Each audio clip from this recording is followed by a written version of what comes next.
The Direct Selling Association of Singapore, DSAS, was formed on the 8th of October 1976 by 5 corporate leaders, including myself, to self-regulate and to allow the spirit of entrepreneurship to flourish within the bounds of the law. During those years, DSAS hosted the World Federation DSA 6th World Congress in 1987 and the 13th World Congress in 2008. With these events, it demonstrated Singapore's DSA's contribution in the global arena. DSA Code of Conduct and Ethics was implemented with the support of the Ministry of Trade and Industry and the recognition from the Consumers Association of Singapore. The amendment of the MLN Act of 2002 attracted many direct selling companies from all over the world to establish in the little red dot nation of Singapore. Therefore, DSAS membership has grown significantly. All these years, DSAS worked closely with CASE to conduct many public forums so as to educate consumers and to create awareness of legitimate direct selling practices, as we aim to promote an ethical marketplace for direct selling industry in Singapore. In 2015, DSAS launched K-Trust accreditation scheme for our members, which demonstrate our commitment to fair trading and transparency to consumers. The direct selling channel offers great quality products and services to consumers. The personal service, expert product advice, and knowledge that the direct sellers provide are what consumers value.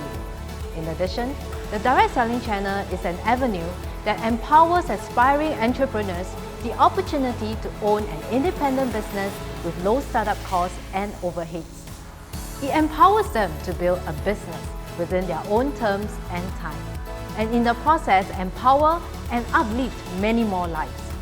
As the world today continues to transform digitally, the direct selling industry also evolves to connect to people and communities digitally. This makes the direct selling channel more relevant than before, especially among the millennials, for empowering aspiring entrepreneurs with quality products and services. Together, let's celebrate 45 years of empowering entrepreneurs and continue to empower and transform many more lives. The future for direct selling is bright, and the best is yet to be.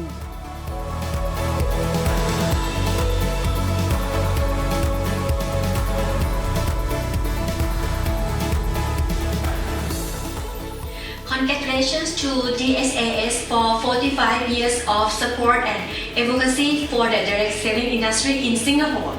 Happy 45th anniversary! Congratulations, Singapore DSA. Happy 45th anniversary to you all. Look forward to the best in coming next year. Happy 45th anniversary. Congratulations, DSAS.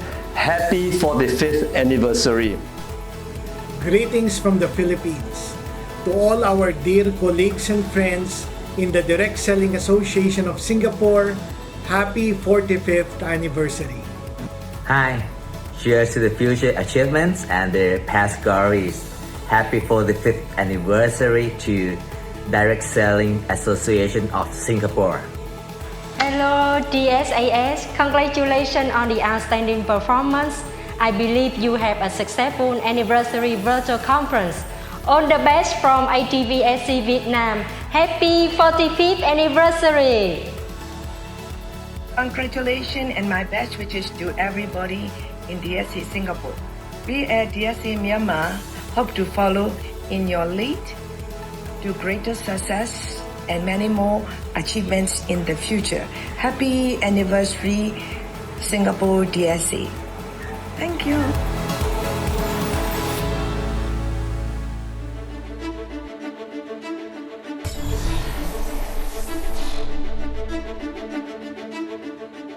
Hello and welcome to the Direct Selling Association of Singapore's 45th Anniversary Virtual Conference 2021. Thank you for joining us online. My name is Adrian and I will be your host today. Now, this is indeed a special year as we celebrate our 45th anniversary in the midst of a very different environment. Clearly, we are now more digitally connected than ever, streaming this event instead of being at a physical location together like in the past. Now, despite the challenges and how the pandemic has changed our lives in different ways, it also offers different and new opportunities as we adapt and transform how the industry and business will grow through digital means and new ways of engaging customers and entrepreneurs. Now, micro-entrepreneurship and social commerce are exciting and new opportunities that connect buyers with sellers, which is essentially the core of the direct selling industry, connecting people with people and building great relationships. Now, today we are honored to have a lineup of speakers who will be sharing with us the exciting opportunities that lie ahead and how the industry will continue to achieve growth in the new normal. One of our guest speakers, a seasoned entrepreneur and speaker, will be sharing on the topic of building rich and meaningful digital relationships with customers, an essential skill for today's connected entrepreneur.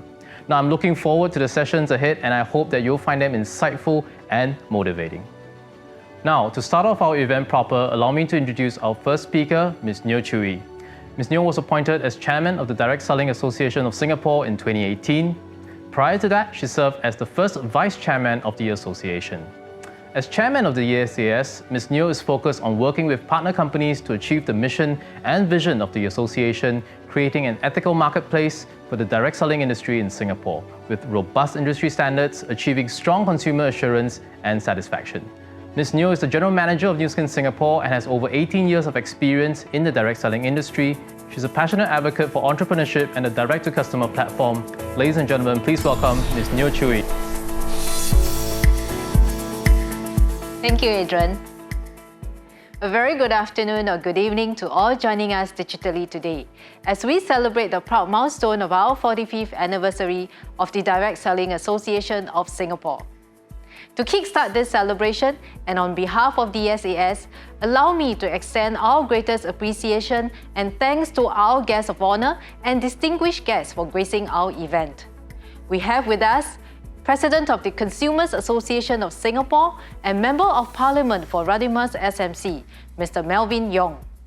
Our VIP speaker, Mr. Roger Barnett, the Chairman of World Federation of Direct Selling Association, Chairman and CEO of Shakely Corporation, and Mr. Saurabh Kothari, CEO at Mind Current.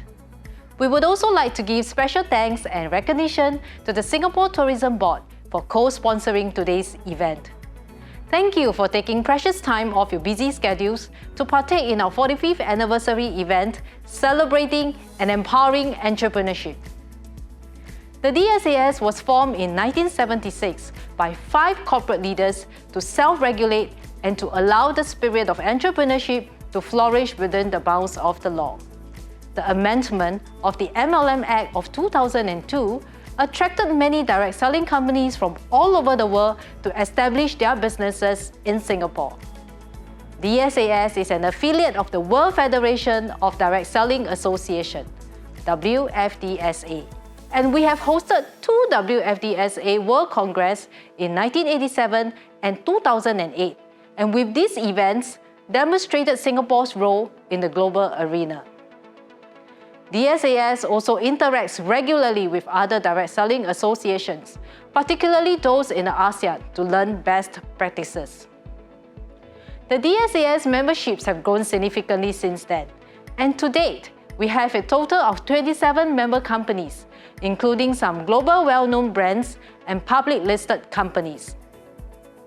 They sell some of the world's most sought-after brands of wellness and nutrition, personal care and cosmetics, home care, clothing, and other products and services. Through the years, we have become the respectable voice of direct selling.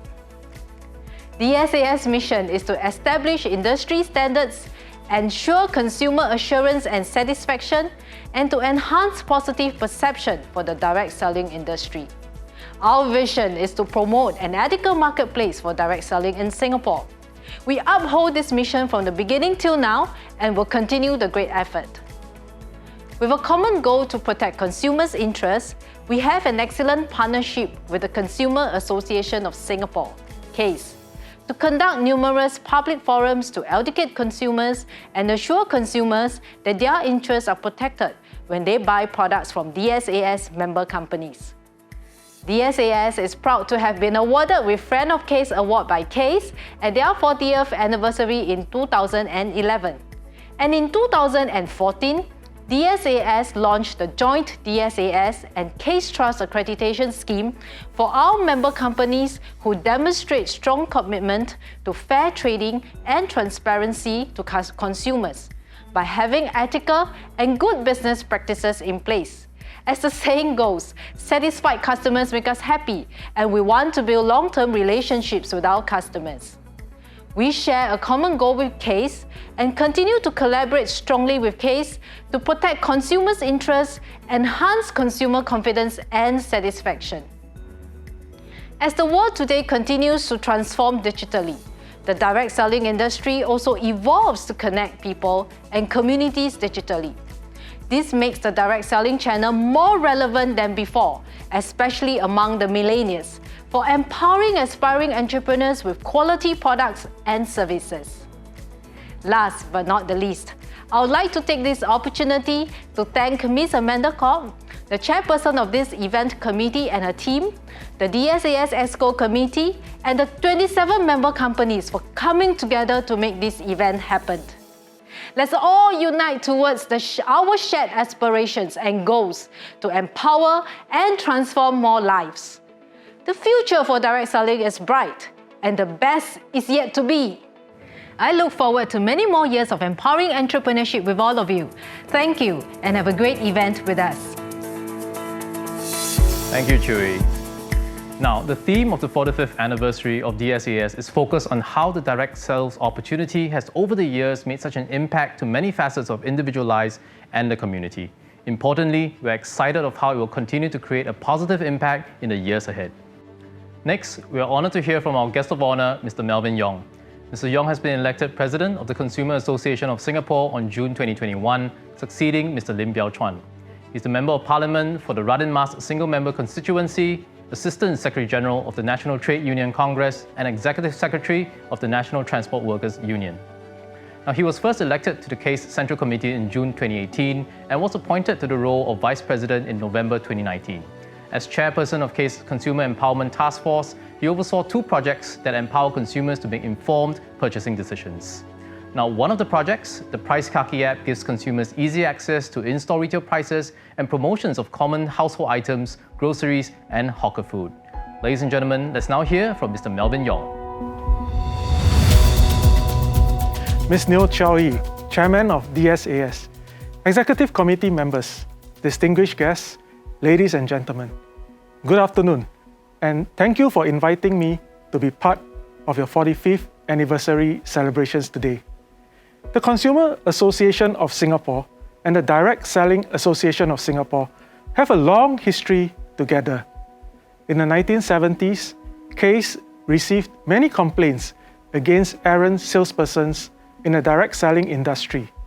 That was when the DSAS was formed to promote good business practices and to regain consumer confidence in the sector.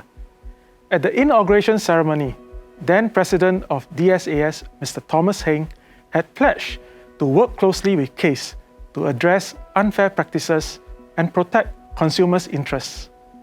I'm happy to note that in the past 45 years, Case and DSAS have worked closely together and fostered a strong partnership to jointly promote professionalism and uplift standards in the direct selling industry. For my speech today, I'd like to touch on 3 important shifts that are taking place as a result of today's dynamic and increasingly digital marketplace, and how these will affect the direct selling industry. First, the shift to instant gratification during the purchase process. In today's increasingly digital marketplace, consumers' purchasing habits have changed. Transactions happen quickly with a single click of the button, offering instant gratification to customers. E-commerce platforms gamify their purchase process, offering discounts and limited time offers to entice consumers with more reasons to complete the sales process fast. And this has certainly impacted how direct selling works, as consumers have less patience now. Will this be the start of the end for direct sellers? Direct selling provides business owners with the flexibility and creativity to differentiate themselves from their competitors by providing consumers with personalized services and convenience. Customers enjoy customized product demonstrations, which may fall outside of standard retail hours. They can also ask in-depth questions, try their hands on the products, and receive good after-sales service. Having that commitment and dedication to your customers will give direct sellers the advantage in retaining your customers amidst the disruptions in the marketplace. Second, the ever-increasing importance of fair trading and good business practices. In every industry, there will always be a small minority of bad apples who tarnish the entire industry's reputation. The direct selling industry is not immune to this, and therefore, the role that DSAS plays is very important. Over the years, DSAS has taken the lead in creating an ethical marketplace for direct selling in Singapore. Among many things, the association introduced a code of ethics and made it compulsory for every member company to follow it strictly. Member companies also offer a 7-day cooling-off period for customers to cancel their purchase without penalty. This is beyond the 5-day cooling-off period stipulated by law. DSAS also partnered CASE in various initiatives to promote fair trading and protect consumers' interests. One such initiative is our annual public forum jointly organized to educate consumers about the direct selling industry and how to look out for legitimate direct selling companies. In 2013, DSAS and CASE developed a joint accreditation scheme for its member companies to differentiate themselves from the industry. Today, 12 companies are accredited under the CASE Trust DSAS accreditation scheme. We hope to have more companies to come on board. In today's digital marketplace, it can be easy for unscrupulous sellers to list fake products and cheat consumers out of their hard-earned money. This is why the partnership between CASE and DSAS is even more important today and in the coming years as e-commerce continues to grow exponentially. We need to grow and promote the CASE Trust accreditation to give consumers confidence that they are shopping with a trusted company. Third, the ability to empower anyone to become an entrepreneur through direct selling. According to the World Federation of Direct Selling Associations, direct selling is a US $179 billion industry worldwide. In Singapore, as of 2020, the direct selling industry contributed some $574 million in sales. Every direct seller is an entrepreneur. The internet and digital marketplace will provide an immense potential to help grow your businesses and encourage other like-minded individuals to become entrepreneurs too. As our marketplace continues to evolve, I encourage you to continue innovating and think of new ways to serve your customers better. Your entrepreneurial spirit and creativity will be key in helping you stay ahead of the competition as our economy gradually adjusts to a post-COVID new normal. In conclusion, I'd like to extend my heartiest congratulations to the Direct Selling Association of Singapore, the Executive Committee, and all members companies for your achievements over the past 45 years. The Consumers Association of Singapore will continue to work closely with you and promote an ethical marketplace to benefit both consumers and sellers. Happy 45th anniversary. Thank you very much. Thank you, Mr. Yong, for your sharing and insights. As you know, direct selling is globally represented and DSAS is an affiliate of the World Federation of Direct Selling Associations. Now, we are honored to have the chair of the WFDSA as our next speaker. Mr. Roger Barnett is chairman of the WFDSA. He previously served as vice chairman of the association. Mr. Barnett is chair and CEO of Shakely Corporation. He began his career at an investment banking firm, and he was also founder and CEO of Beauty.com. Selected as a global leader for tomorrow by the World Economic Forum, Mr. Barnett has also been selected as a young fellow of the National Committee on US-China Relations. Over to you, Mr. Barnett.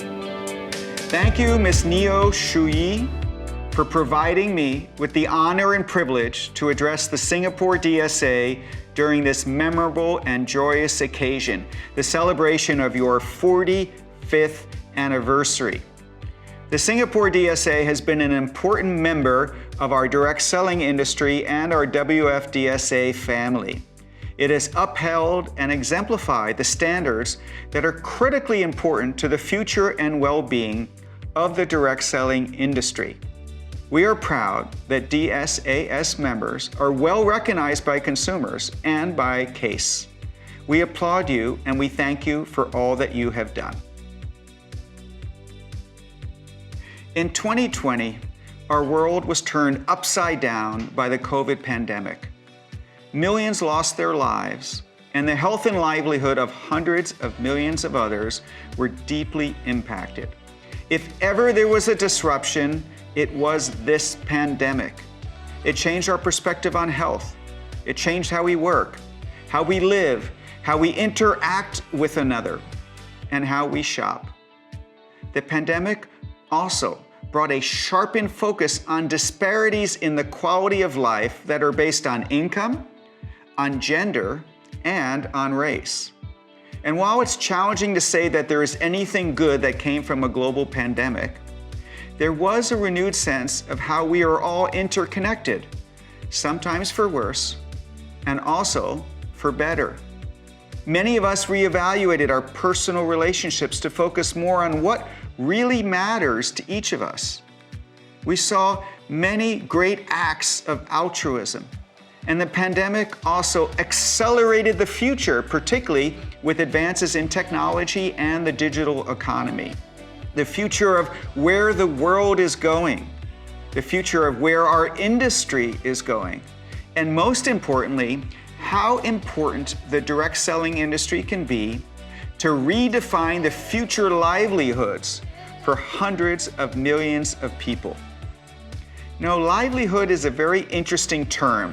It has come to be associated with earning an income, but its real definition is the means of securing the basic necessities of life. And that is where our industry can lead, to show the world there is a proven, scalable way for all humans to secure the basic necessities of life. And that includes health, income, a sense of purpose, hope and optimism, knowledge, personal development. These are all the elements that our direct selling industry provides to people. And we provide it to anyone and everyone who chooses to join us. Now is the time where we can bring the future of livelihood to everyone. Now is the time we can bring a more powerful and inclusive business model to the forefront of the world's attention. Now is our time to broaden our view of our stakeholders to care not just for our customers, our distributors, and employees, but to also care for our communities and our planet. This is our moment to lead, to rise, to shine, and this past year has highlighted the compelling need for what our industry offers. During a year in which unemployment increased in every major country in the world, our industry, the direct selling industry, added 5 million people. While women have been disproportionately impacted by the pandemic-related job losses, this is not new. Women have been steadily declining in the workforce for decades in the largest economy in the world. But our industry is different. The majority of our 125 million representatives are women. And our growth has mostly come from women. Why? Because we have redefined work to be part-time and flexible. And that is what both women and men increasingly want. A few other statistics to share. Outside of China, we grew our sales and distributor count in every single region of the world. And within the global direct selling industry, health and wellness continues to be the largest product category, followed by beauty and then household. And together, these represent over $1 trillion of addressable market. $1 trillion. In sum, the direct selling industry, we are growing and resilient. We represent the future of work and the future of livelihood and the future of corporate impact to society. So what does this all mean for you? It simply means that there is a lot of opportunity for everyone who is part of the direct selling industry.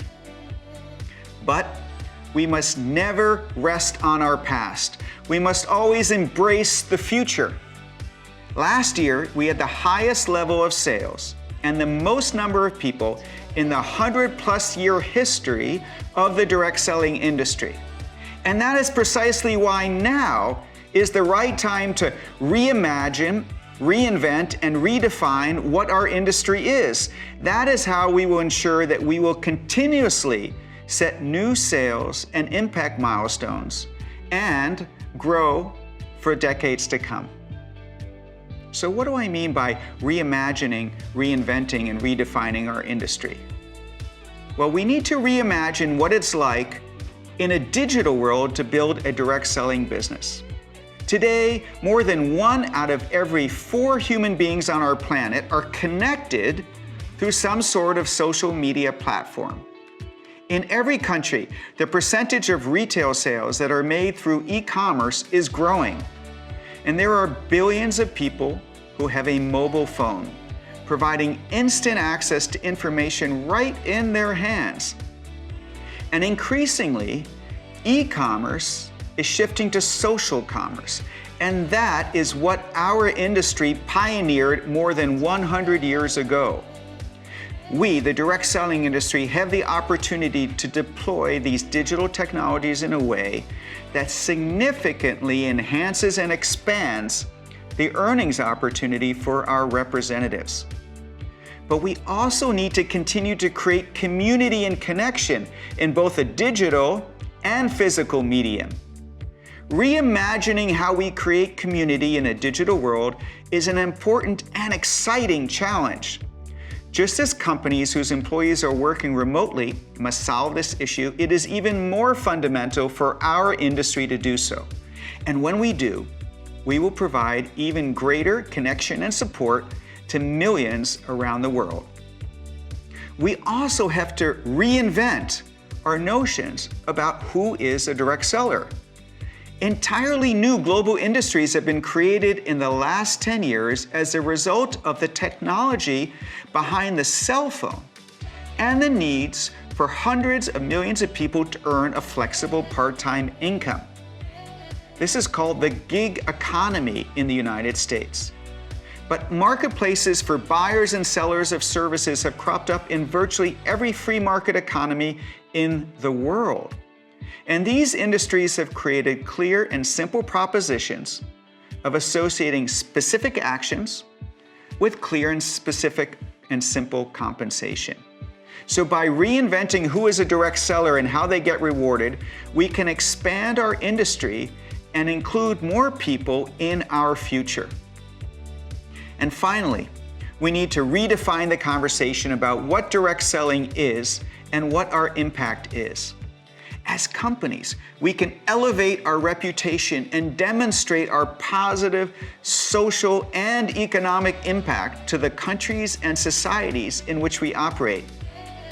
We are going to be quantifying the collective impact of our industry and emphasizing how the direct selling industry is unique in providing a diverse, powerful, and inclusive economy for all. And as part of our process to reimagine, reinvent, and redefine our industry, the WFDSA has undertaken some transformative initiatives, which we will complete during the next several years. our focus has been on advocacy, ethics, and regulatory. And we have assembled an amazing combination of our industry's brightest minds, external consultants, and outside thought leaders to elevate our reputation and our impact. Each committee is led by the chief executive of some of the largest companies in our industry, and I want to personally thank them for their leadership and commitment to helping accelerate the growth of our industry. First is our Advocacy Committee, which is chaired by Ryan Napierski, the CEO of Nu Skin Enterprises. The primary goal of the Advocacy Committee is to elevate our reputation by developing and sharing the messaging around all the good that we do to help people, their communities, and the countries in which we operate. Second is our Ethics Committee, which is chaired by João Paulo Ferreira, the Chief Executive Officer of Natura & Co. Latin America. Over the last several years, we have made substantial progress as an industry to create a rigorous code of ethics. And we're going to continue to raise our self-regulatory standards and improve the monitoring and enforcement mechanisms for compliance. But equally importantly, we want to move beyond compliance by promoting ESG and social responsibility initiatives to increase the value of direct selling for all members of society. And then third, the Global Legal and Regulatory Committee is chaired by Milind Pant, the Chief Executive Officer of Amway. And they are actively partnering with governments and legislators to provide more consistent oversight of direct selling across geographies, while at the same time promoting global recognition of the value and economic contributions of direct selling. Now, preliminary work has already begun on all of these initiatives, and we're going to get significant progress in the next 6 to 12 months. And we are so proud and grateful for all the amazing talent who have volunteered to be part of these various committees. Before I close, I'd like to share a personal reflection. I've always said that the greatest luxury in life is choosing how to earn a living. Now, some of us were born into this industry, some found it by chance, and others like myself searched for years to find a business which could be both profitable and make a positive impact for millions of people. However we all got here, I believe we are all fortunate to be part of this noble industry, where the more we help others, the more successful we become. And so, on behalf of the 125 million members of the World Federation of Direct Selling Associations, I would like to thank you all for all that you do to make the world a better place for so many. Thank you so much. Thank you, Mr. Barnett, for those insights into a post-pandemic environment for the industry and, importantly, new opportunities for direct selling in today's connected marketplace. Now, before we move to our next segment, let's take a break, and it's an opportunity for you to now win some prizes. So if you've been watching closely, I'm sure you have no problem answering these quizzes. Now, a quick tip, the answer to the quiz was shown in our opening video. So how do you take part? It's really simple. First, you'll scan the QR code beside me that you will see shortly, or click the link in the live chat box. Now, the first 10 lucky winners with the correct answers will win a prize. This quiz is open for Singapore Direct Selling Association members only. So are you ready? Here we go. The question is, in which year did CASE launch the accreditation scheme for direct selling companies? Was it 2007, 2011, 2015, or 2019? So put in your answers to the live chat box and good luck. Now, our final speaker for today is Mr. Surab Kothari. Mr. Kothari is an entrepreneur, storyteller, and co-founder of MyCurrent, an award-winning data science platform built on Slack and Microsoft Teams that improves team performance and reduces stress. For over 25 years, he has engaged employees, customers, and partners across 6 continents, delivering over 300 virtual events and 3,000 webinars. Today, he will share on how we can build a rich digital relationship with our customers. Well, I'd like to add that Mr. Kothari is also here with us live in this stream and in the chat. Hello, Mr. Kothari, and thank you for joining us. Now, please engage him in the chat. He's really looking forward to interacting with our audiences, and if you have any questions for him, please go ahead and type it in the live chat. Now over to you, Mr. Katari.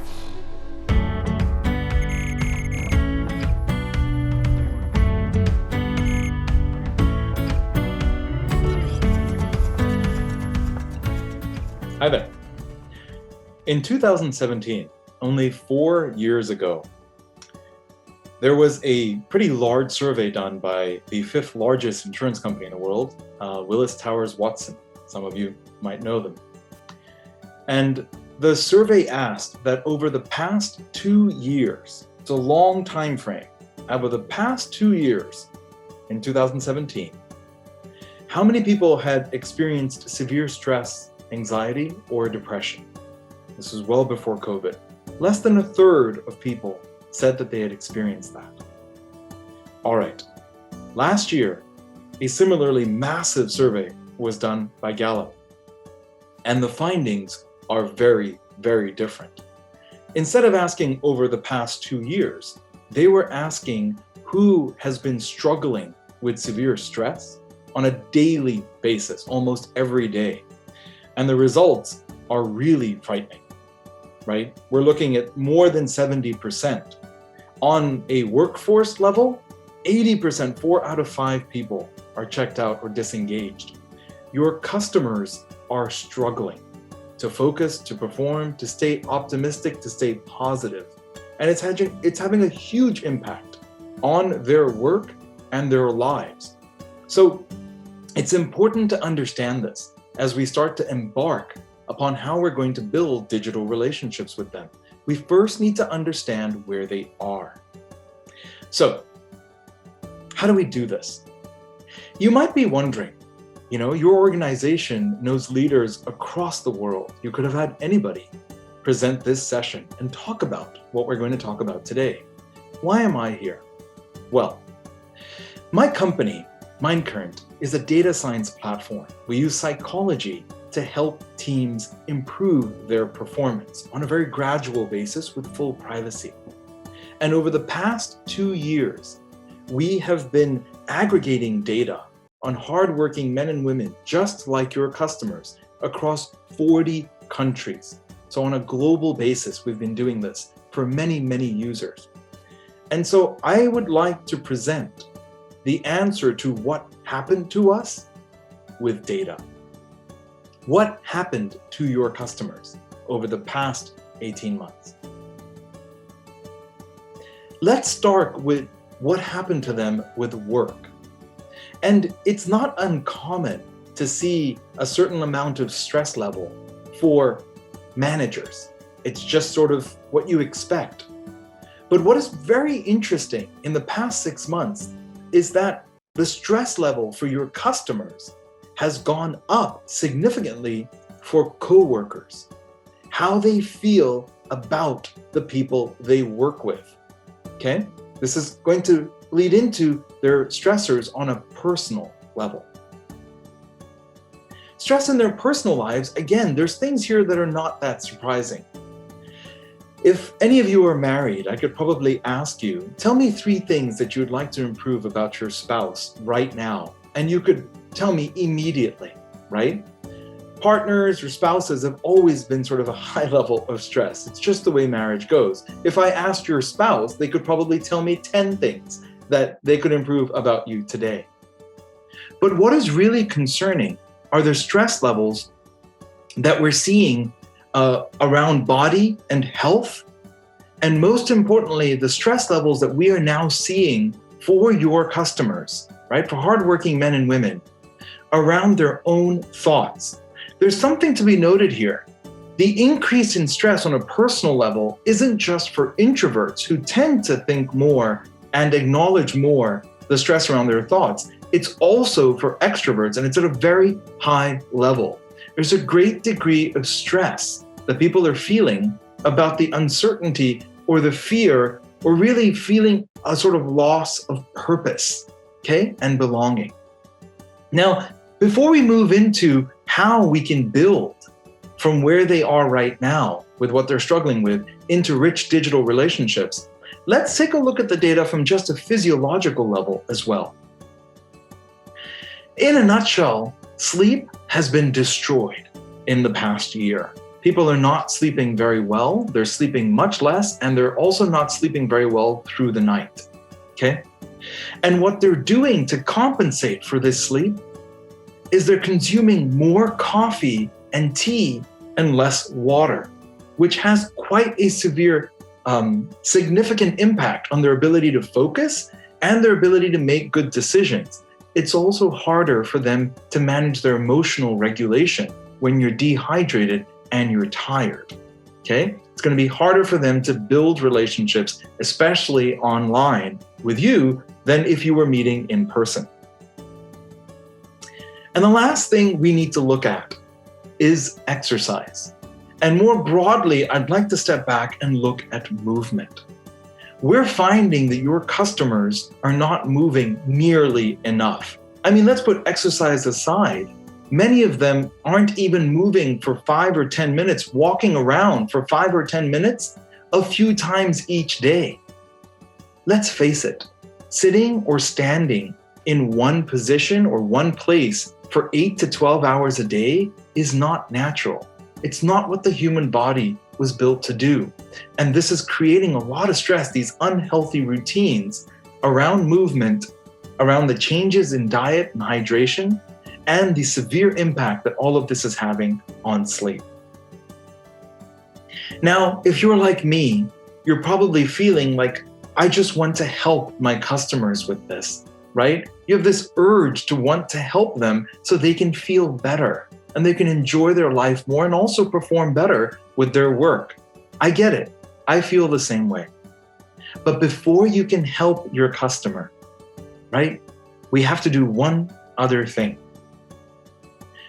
The foundation of your digital relationship with your customer, how you're going to build this rich digital relationship, is trust.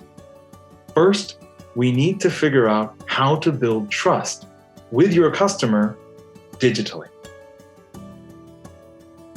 Now, when it comes to trust in a digital relationship, I'd like you for a moment to think about this like a movie director, like a film director. And what I mean by that is we're going to cover some really, really practical tips about how you build a relationship online that is more trusting, more inviting, warmer, and more personal, even when you don't meet the person on the other side. Okay? So we're going to look at lights, sound, camera, but instead of action, we'll look at energy. Let's start with lights. Okay? The worst thing you can do when you're meeting people online, when you're building that relationship in a digital format, is to be sitting in front of a large window. Why?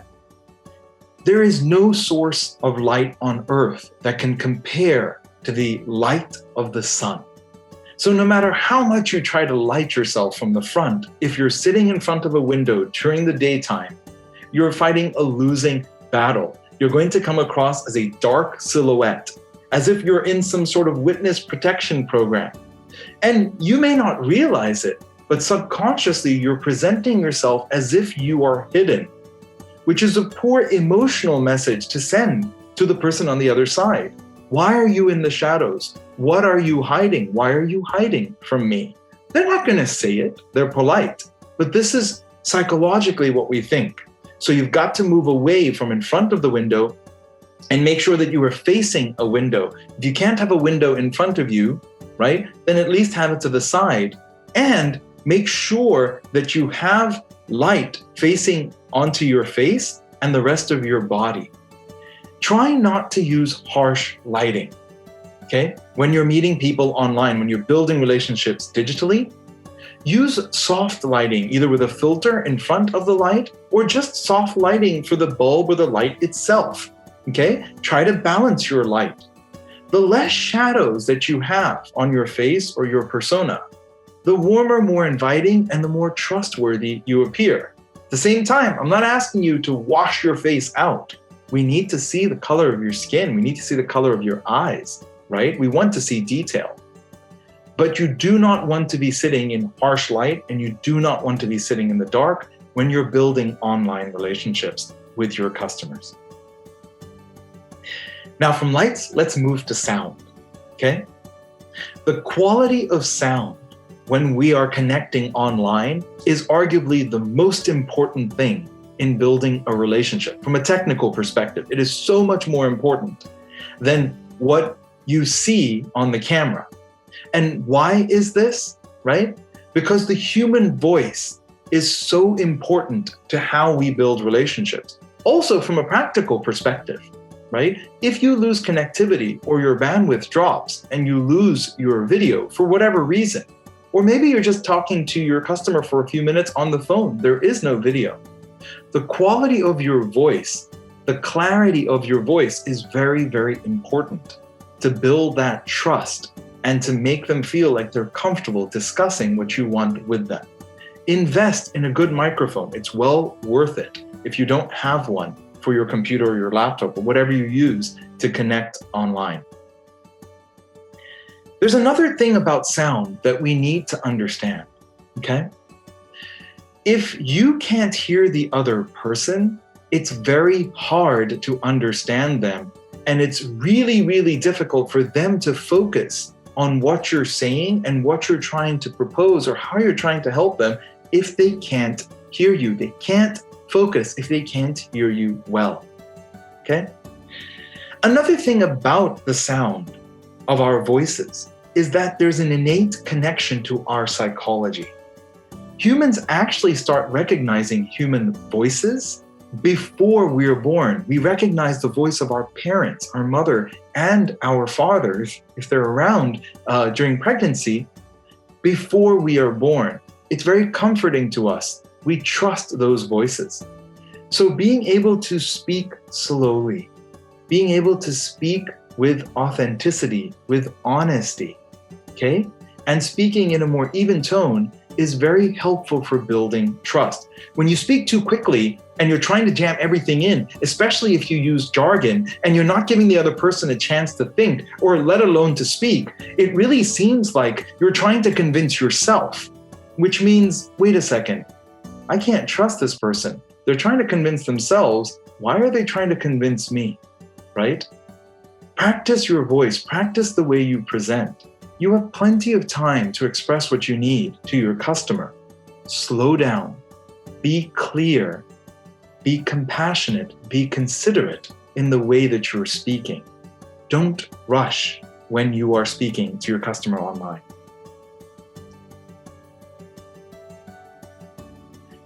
From sound, we move to camera, okay? The first thing we need to think about with camera is the distance that you are from the camera. Look, when you're FaceTiming or doing a video chat with your friends, it's totally fine to get right into the camera and in their face. Or when grandma is FaceTiming with you and you can see the facial hair on her face because the camera is so close, that's okay. That's an intimate relationship between you and your friends and your family. You hug these people, right? It's not what you want when you're presenting professionally, okay? You want a certain amount of distance from the camera. You don't want to be too close. And this goes beyond just how you're coming across professionally. There's psychological reasons for this. When tested, right, with different audiences, when a person's face shows up on a screen, the number one reaction that we naturally have when that face is too close or it's too big is actually to flinch. It's rather shocking. It's not natural to see a face so big or to see a face so close to us, right? It just triggers our flight and fight response. So 6 inches, move 6 inches away from the camera than what you're used to, and give the camera space to capture your surroundings, okay? This will help you appear more trustworthy, more inviting, and less impatient or less demanding to your customer. The other thing that it helps, especially if you're meeting with your customers more regularly, is that the further away from the camera you are, the less likely the person on the other side is going to suffer from Zoom fatigue after speaking with you for 15, 20, 30, or even a longer 60-minute session. There's just more room. It's more comfortable. All right. Apart from distance on camera, there's another aspect to the camera we need to think about, and it's important from a psychological perspective again, and that's the camera angle. If you're using a laptop and you've never really changed the angle, then you're probably presenting down to the person, right? You're actually looking down of them. That's where the webcam is. And they're looking probably somewhat up your nose, okay? Apart from not being the most flattering angle, right? The other problem is that you are actually appearing above them. You are looking down on them. Psychologically, that's a power play, okay? It's the same issue that people have with height. No one likes to always be looking up at other people, okay? Just ask your friends who might just naturally be shorter than others. It's really frustrating for them that people are always looking down on them. So with your laptop, add a few books, right, underneath, or a really solid filled cardboard box that doesn't move, and get your camera on your laptop or your desktop, whatever it is you're using to connect with your customers, get it to eye level. In fact, it's actually better if you're looking slightly up at the camera.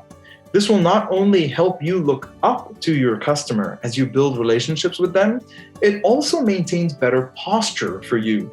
You're not leaning down and your neck is not looking down at a camera all the time. You're looking slightly up and you're forced to sit up more. Okay? Now the last one, remember when we were talking about loud lights, sound, camera, it wasn't action, it was energy. Okay? And what I mean by energy is sensing your customer's energy, their mood, right? Are they tired? Do they seem restless? Okay? Are they excited or happy, or are they worried? It's very important to sense your customer's energy when you're building a relationship with them online. What you want to do, especially in the beginning when you're first getting to know them, but even every time you interact with them digitally, use the first 15 to 30 seconds to sense their mood, okay? Wherever they are, here's your job as their guide, as someone who's trying to help them, right? In a rich, ongoing relationship. Your job is to take them from where they are to halfway to where you want them to be in every interaction. But you can't do that. You can't get them to a positive, a problem-solving, a trust-building place, right? Where they can open up about their needs and what they want and how the product may or may not be helping them. You can't get them there if you don't start closer to where they are. You need to sense their energy level, you need to match it, and then move the narrative to the energy towards where you want it to be. If you come across as a second-hand car salesman and you're just high energy all the time and you're super positive, right? Nobody likes this. Nobody likes being bombarded by high energy when they haven't had a good day, when they've got a lot on their mind. They're going to start to tune you out, and very soon they're not going to look forward to that interaction with you because it's not a good match, right? You don't gel with them, and for whatever reason, you're not noticing that either. There's no empathy being displayed on your part or demonstrated to show them that you understand what's happening with them. Cool? So I hope you found these tips on building trust over a digital connection helpful. Now, let's talk about value. What's the most valuable thing for you in the whole world? Now, I know some of you might be thinking, well, obviously my children, or for some of you, my parents, or you might say my health, right? The thing that's most valuable to each of us in the entire world isn't tangible at all. It's our time. And why is that, you might ask? Because time carries with it infinite possibilities. Think about what you could do with an extra hour. Think about somebody you've lost, like a grandparent or a parent or a friend, in the past few years. How would it feel to get one more hour with that person? So if your time is so valuable, isn't that true for your customers as well? In order to build rich digital relationships with your customers, you need to show them that their time is valuable. You need to create value from their time. And how do you do that? This is where I'll introduce to you the 3 P's of value in digital relationships. Okay, the first P, positive. And I'm not talking about toxic positivity, okay? I'm talking about making their time with you positive for them. I don't want you to have to feel like you have to smile all the time or joke or flatter them. No. I'm talking about really positive outcomes. How do you use the time you have with them to solve their problems? How can you be helpful in the time that you spend with them? When you create positive experiences for your customer, they associate those positive feelings with you. And they're more willing to spend time in the future with you because it's rewarding to them. The second P, personal. Let's get personal, very personal. Most of our digital experiences are very impersonal. The content may be personalized, but Facebook, Insta, email, WhatsApp, these are all pretty much the same experiences for each of us. They're not personal. So when you are spending time with your customers online, you want to make it as personal as possible. Look, knowing your customer well, that's good customer service. But demonstrating that you know them well, that's good sales. How do you do this? How do you demonstrate?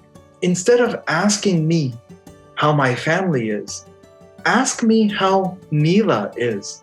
That's my eldest daughter. How is she liking 4th grade in this hybrid school environment?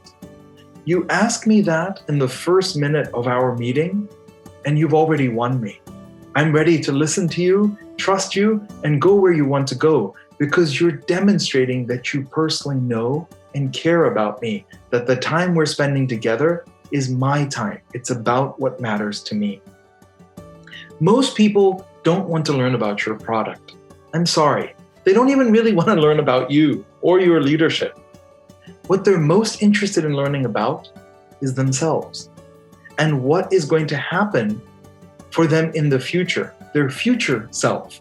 What's going to change? And can you help them with that? The third P is all about business. It's about making it practical. And what I mean by that is making things actionable. Okay? I'm going to ask you a question. What's the number one reason people don't buy something online? And I know what we've covered, you're going to say, oh, it's a lack of trust, or it's a lack of value. No, the number one thing that's keeping somebody from making a purchase online is a lack of urgency. You may have helped to answer the question why they need to buy this and why they need to buy it from you. But you've got to be able to answer the question with certainty and confidence of why they need to buy this from you now. That's what drives the purchase and builds the digital relationship. Okay? So in order to make things actionable, you've got to provide practical solutions, things they can do right now and things that are easy to do. And how do you do this? Like what? Well, instead of telling you, why don't I demonstrate? Do you have your pen ready? Okay, let me give you some practical tips right now for building value into your digital relationships. Tip number 1, give your customers some of their time back. It doesn't even need to be more than 5 minutes, but plan your agenda and your engagement with them. Plan the time so that you have time to answer their questions, but give them some of their time back and early. They will love you for this. Plus, it shows that you respect and value their time deeply. Tip number 2, follow their personal news. When you've determined what's important to them in their life, follow that topic or that place or that thing online. Let the news service or social media or thought leaders for that thing, let them give you rich digital touch points that you can share with your customer simply by following online what's important to them. Practical tip number 3, you can do this right now. Before you engage with your customer, I'd like you to do something personally. This one's for you. Breathe in, 2, 3, 4, 5. Hold. Breathe out. Hold. In. Hold. Out. Hold. If you can, 5 seconds in each of these steps. This pattern, it's called box breathing. It's even done by Navy SEALs. Why? Before you engage with your customer online, doing this for just 45 seconds or a minute, it drives a lot of oxygen to your brain and it grounds and calms your body. That's your third practical tip. These are things you can do right now and they'll help you move forward. Okay. That's how we can help to create value with our customers' time. Now, I'm going to talk about the last thing we'll cover today, which is empathy. Okay? To understand empathy, I'm going to ask another question. What's the most important communication skill that you can have? Is it confidence? Is it clarity, honesty, or listening? It's listening. Listening is your gateway to empathy. When you are able to listen, you're able to understand your customer's situation, what's most important to them. You start to see things from their perspective and you start to solve their problems, not yours. You can't do this if you're not able to listen. If you don't listen, your ability to provide value and build trust is severely compromised. Okay? Empathizing with your customer, it allows you to go beyond providing information or insights. It allows you to focus on how your customer can actually use those insights. How is it valuable to them? Not just what you're saying, what are they hearing? Okay? As an example, it'll help you realize something as you communicate with your customers digitally. You know what they'll remember most in a meeting? It's the thing you say last. Everybody operates the same way.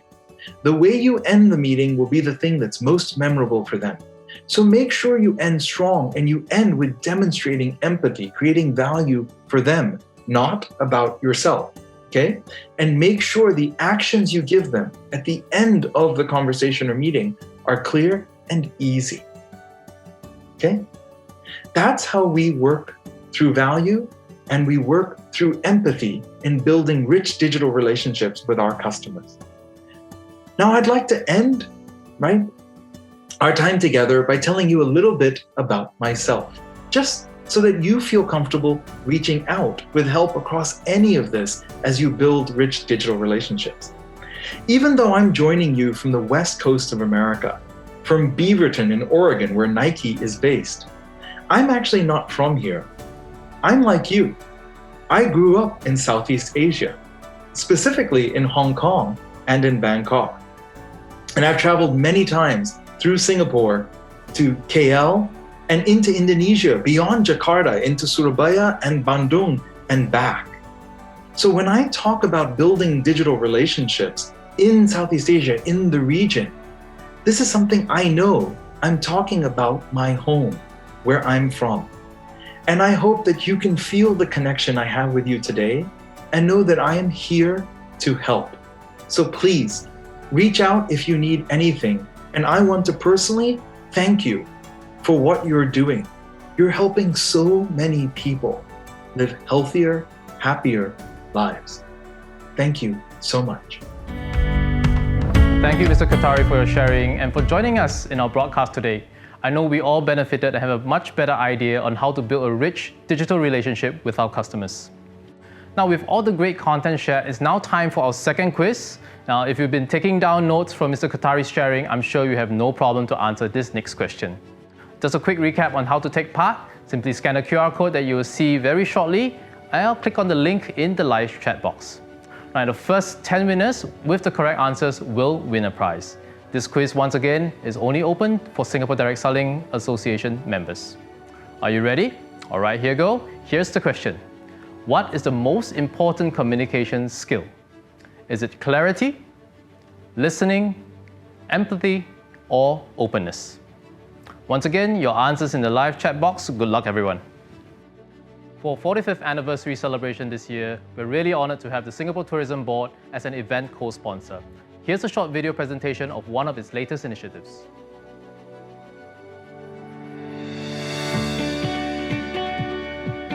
As travel resumes in the future, it is important for us to ensure that visitors can actually have peace of mind as they go around Singapore while knowing that their personal well-being is still being taken care of.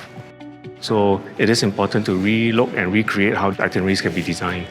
For a start, being able to build an itinerary around the needs of the travelers based on their risk appetite, based on their profile is critical.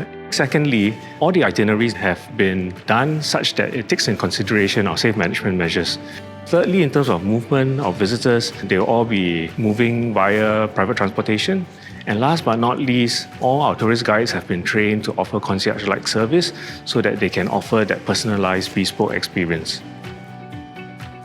I've been to Singapore like many times, but this experience that we do now is really great. We're visiting the Kampung Glam, Little India, Chinatown. Instead of what we do usually going for shopping or the usual sightseeing, each group is only 4 to 5 people.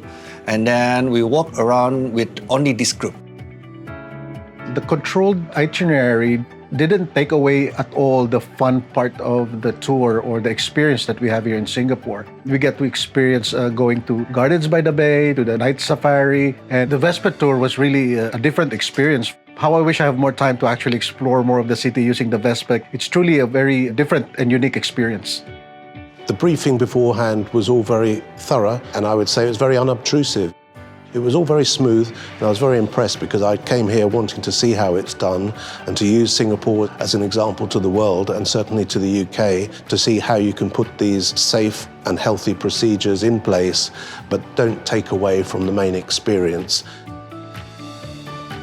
From this pilot event, we have actually gained a lot of insights. We work with experienced providers and venue suppliers to create a safe route for our delegates to enjoy the experiences and activities. And it will help us in planning different itineraries for the future of travel.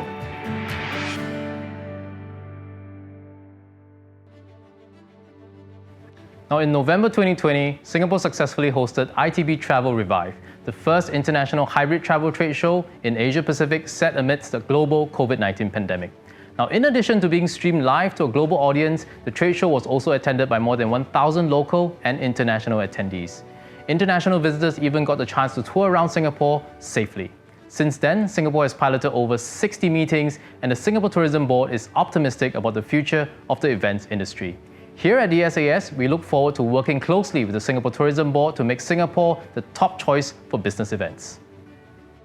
Now, ladies and gentlemen, we have come to the end of the virtual conference and celebration of DSAS's 45th anniversary. I hope you've enjoyed the event and importantly, benefited from the sharing of knowledge, experiences, and insights from all esteemed speakers today. It has been my honor to host the 45th anniversary celebration of the DSAS, and thank you for joining us virtually. We look forward to an exciting and bright future ahead. Meanwhile, stay safe and stay healthy. Thank you everyone, and goodbye.